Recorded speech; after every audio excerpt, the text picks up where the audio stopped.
बिस्मिल्लाहिर्रहमानिर्रहीम। अस्सलाम वालेकुम प्यारे दोस्तों, कैसे हो? उम्मीद करता हूँ आप सब खैरियत से होंगे और दिली दुआ भी यही है कि अल्लाह पाक आप सब तंदुरुस्त से लंबी ज़िंदगी अता फरमाए। हमेशा अपनी मैं बनाया वा बैंड जी शीट का एल्बो, जिस तरह कहते हैं एल्बो, ये हर जगह इस्तेमाल होती है एल्बो। बड़िया लाइना हो गई, छोटियां हो गई, भावें पानी वाली लाइना ही हो गई, अपने घर पाने उन्होंने जो एल्बो पैंती है ये वो चीज़ का वो तरीके मिलती है। ये बनाई है 45 की, 90 की होंगी है जी। शेयर करिए लावे तो ये बन जाएगी 90 लगे। ये किस तरह बनता है तो थोड़ा बहुत मैं शेयर कर देंगे। उम्मीद है तो वीडियो अच्छी लगेगी। पहले करना है चीज़ साड़ी 550 में बनाया है। 550 ये रेडियस जो मैं रखा वा 750 90 डिग्री का बनाना है। यह 6 करिए बनाना है। 40 पीसा मैं इन्होंने डिवाइड किया है सारे तकसीम करके ना। ये पुलिया है वो लंबा जो पुलिया है वा काफ़ी टाइम लगता है। इसलिए मुख से तो दसते हैं आज देखो सारी जिम्मे गिनती लिखी हुई है, तो नंबर आते हैं। उस तो बाद फिर रखनी है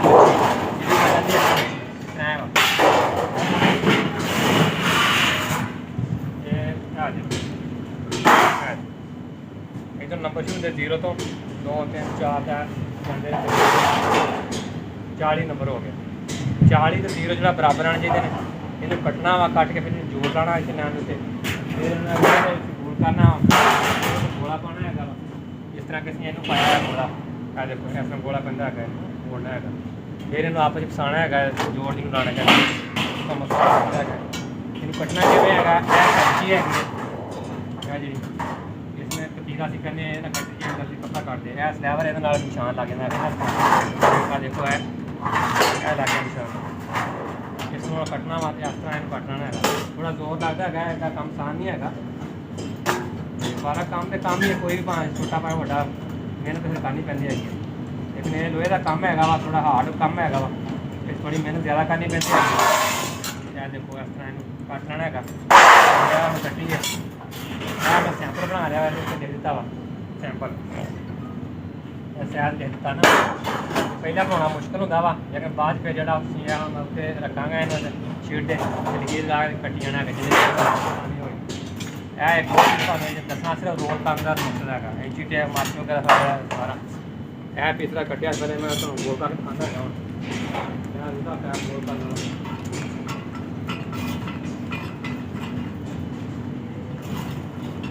शीट रख देनी इस तरह, इसको टाइट कर देना है। ये भी मैं आप ही बनाया अगर वीडियो में पहले बनाई थी, दसिया किमें बनता है।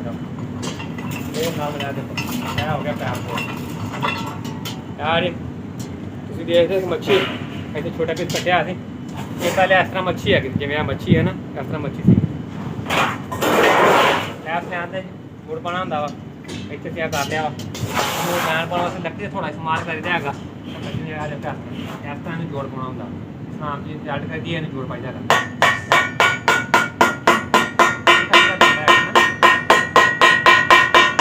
इस तरह करके फिर करना है।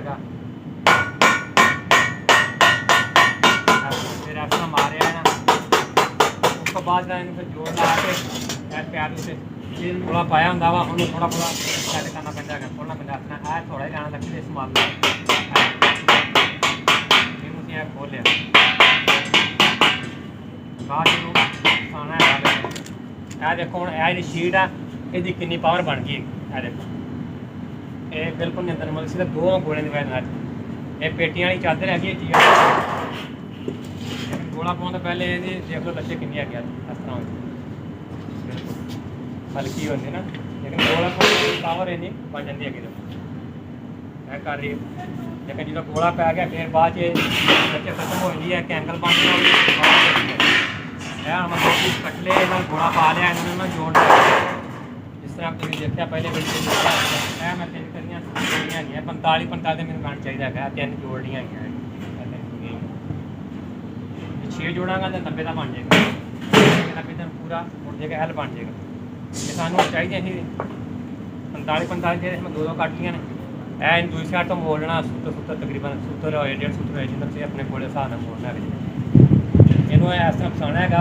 इसका ख्याल रखना क्या है जोड़ सीधा आए, फिर डिग्री फर्क नहीं आएगा, क्योंकि डिग्री फर्क आ जाए तो सारा मसला खराब हो जाए। जिन्हें तुम बनाना चाहते हो तो पूरा नहीं बनेगा, तरीकेकार हो जाएगा। इन हूँ मैं बनाया वा उस बाद कुटाँगा ਸਾਣ ਲਗਾ ਥੋੜੀ ਇhtiyat ਕਰਨੀ ਪੈਂਦੀ ਹੈਗੀ ਹੈ ਪਰ ਅਗਰ ਆਮ ਨਾਲ ਫਸ ਗਿਆ ਕਰੇ ਬਾਅਦ ਕਦੇ ਤੰਗ ਕਰਦੇ ਯਾਰ ਤਾਂ ਤੋਂ ਬਾਅਦ ਫਿਰ ਤੁਸੀਂ ਕੀ ਕਰਨਾ ਸੁੱਟਣਾ ਹੈਗਾ ਚੌਰਸੀ ਦੇ ਨਾਲ ਇਹ ਚੌਰਸੀ ਇਹਨੂੰ ਚੌਰਸੀ ਕਹਿੰਦਾ ਥੋੜੀ ਕਹਿੰਦਾ ਆਮ ਚੌਰਸੀ ਹੁੰਦੀ ਨਾ ਸੁੱਟੇ ਹੈ ਚੌਰਸੀ ਦੇ ਨਾਲ ਸੁੱਟਣਾ ਹੈਗਾ ਸੁੱਟਣਾ ਕਿਸ ਤਰ੍ਹਾਂ ਵਾ ਆਪਣਾ ਬਿਲਕੁਲ ਆਰਾਮ ਨਾਲ ਪਹਿਲੇ ਇਹਨੂੰ 2-3 ਟਾਂਕੇ ਲਾ ਲੈਣਾ ਇਹ ਕੁੱਟਿਆ ਗਿਆ ਫਿਰ ਇਹਨੂੰ ਮਾਰਨ ਵਾਸਤੇ ਕੰਮ ਦਾ ਸ਼ੋਰ ਇਹਦਾ ਬੋੜਾ ਹੁੰਦਾ ਵਾ ਕੰਨ ਫੱਟ ਤੋਂ ਆਉਂਦੇ ਹੋਏ ਲੇਕਿਨ ਦੂਸਰਾ ਬੰਦਾ ਲਾਗੇ ਹੋ ਜਾਂਦਾ ਪਾਣੀ ਬਾਹਰ ਕੀ ਕਰਦੇ ਲੇਕਿਨ ਕੀ ਕਰੇ ਮਜਬੂਰੀ ਆ ਸਾਡਾ ਇਹ ਕੰਮ ਤੇ ਕਰਨਾ ਹੋਇਆ ਨਾ ਇਹ ਸਾਡਾ ਘਰ ਹੈਗਾ ਠੋਕਣਾ ਹੈਗਾ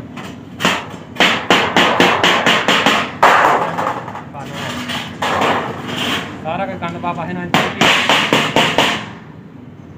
ਰਸਾ ਇਹਨੂੰ ਵਿੱਚ ਸਾ ਕੇ ਸੁੱਟ ਦੇਣਾ ਹੈਗਾ ਪੂਰਾ ਬਿਹਤਰੀਨ ਕਰਨਾ ਹੈ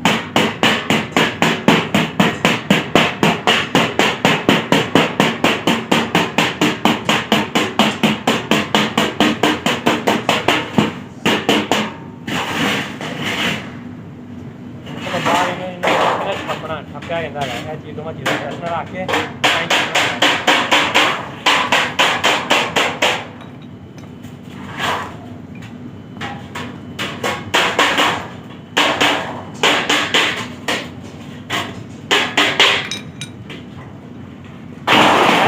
ਤਰੀਕੇਕਾਰ ਹੈ ਠੱਪਿਆ ਪਹਿਲਾਂ ਦੇਖ ਤਾਂ ਜੋੜ ਲੱਗਿਆ ਇਹਨੂੰ ਹੱਥ ਮਾਰੀ ਜੋ ਹੱਥ ਦੇ ਲੱਗੇ ਕਹਿੰਦਾ ਸੋਹਣਾ ਕਰਕੇ ਠੱਪਣਾ ਹੈਗਾ ਨਾ ਆਰਾਮ ਦੇ ਨਾਲ ਇਹ ਹੈਗਾ ਜੀ ਮੇਰੇ ਦੋਸਤੋ ਭਰਾਓ ਬੈਂਡ ਅਸੀਂ ਇਹਨੂੰ ਕਹਿੰਦੇ ਆ ਐਲਬੋ ਵੀ ਕਹਿੰਦੇ ਨੇ ਇਹ ਬਣਾਉਣ ਦਾ ਤਰੀਕੇਕਾਰ ਸ਼ਾਰਟਕਟ ਤੁਹਾਨੂੰ ਦੱਸਿਆ ਹੈਗਾ ਤੁਸੀਂ ਨੂੰ ਦੱਸਿਆ ਵੀਡੀਓ ਤੇ ਵੀਡੀਓ ਕਾਫੀ ਲੰਬੀ ਹੋ ਜਾਂਦੀ ਹੈ ਤੇ ਜੇ ਅਗਰ ਕਿਸੇ ਭਰਾ ਕੋਈ ਕੰਮ ਕਰਦਾ ਹੋਵੇ ਕਿਸੇ ਨੂੰ ਕੋਈ ਮਾਲੂਮਾਤ ਲੈਣੀ ਹੋਵੇ ਤੇ ਉਹ ਲੈ ਸਕਦਾ ਵਾ 0307 2255 244 ਨੰਬਰ ਆ ਕਿਸੇ ਨੇ ਵੀ ਕੰਮ ਕਰਾਉਣਾ ਹੋਵੇ ਤੇ ਕੰਮ ਅਸੀਂ ਠੇਕੇ ਤੇ ਕਰਦੇ ਆ ਦਿਹਾੜੀ ਦੇ ਕਰ ਲੈਂਦੇ ਆ ਇਹ ਨਾਲ ਅਸੀਂ ਲੱਗੇ ਹੋਏ ਫੂਲ ਨਗਰ ਇੱਥੇ ਤਾਂ ਰੋਡ ਬਹੁਤ ਕੰਮ ਹੈਗਾ ਵਾ ਜੇ ਕਿਸੇ ਨੇ ਕੋਈ ਪੁੱਛਣਾ ਹੋਵੇ ਇਹਦੇ ਬਾਰੇ ਮਜ਼ੀਦ ਕੋਈ ਪੁੱਛ ਸਕਦਾ ਕਿ ਮੈਂ ਵੀ ਕਰ ਸਕਦਾ ਹੈਗਾ ਨੰਬਰ 'ਤੇ ਤੁਸੀਂ ਰਾਬਤਾ ਕਰ ਸਕਦੇ ਜੇ ਤੁਹਾਨੂੰ ਮਾਲੂਮਾਤ ਨਹੀਂ ਚੱਲਦਾ